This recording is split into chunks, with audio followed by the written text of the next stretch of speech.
పరిశుద్ధాత్మ దేవుడు తన వాక్యంలో ఒక మాటను మీకు తెలియచేయాలని ఆశ కలిగి ఉన్నాను.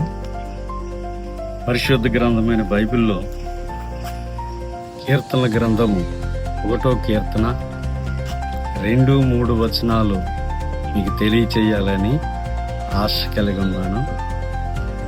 యెహోవా ధర్మశాస్త్రమునందు ఆనందించుచు దివారాత్రము దానిని ధ్యానించువాడు ధన్యుడు.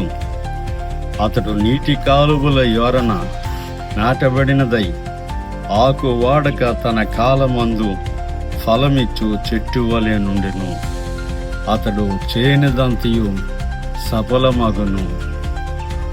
ప్రభునందు ప్రియమైన దేవుని బిడ్డలారా, ఈ సాయంకాల సమయంలో యెహోవా ధర్మశాస్త్రమునందు దివారాత్రము ధ్యానించేవాడు ఆనందించునని దేవుని వాక్యములో మనం చూద్దాం. దివారాత్రము ధ్యానించేవాడు ధన్యుడు, అదృష్టవంతుడని దేవుని వాక్యములో మనం చూస్తున్నాం. అతడు నీటి కాలువ యోరన నాటబడినదై ఆకు వాడక తన కాలమందు ఫలమిచ్చు చెట్టు వలె నుండెను. దివారాత్రము ధ్యానించువాడు ఆనందించుతాడు.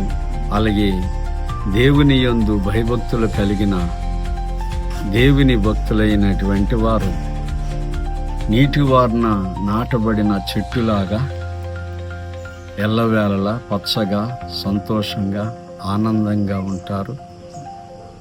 వారు దేవుని సన్నిధానములో అతడు చేయనిదంతయు సఫలమగును. యోసేపు జీవితంలో దేవుని యందు భయభక్తులు కలిగి ఉన్నాడు కాబట్టి యోసేపు అనగా ఫలించెడు కొమ్మని దేవుని వాక్యములో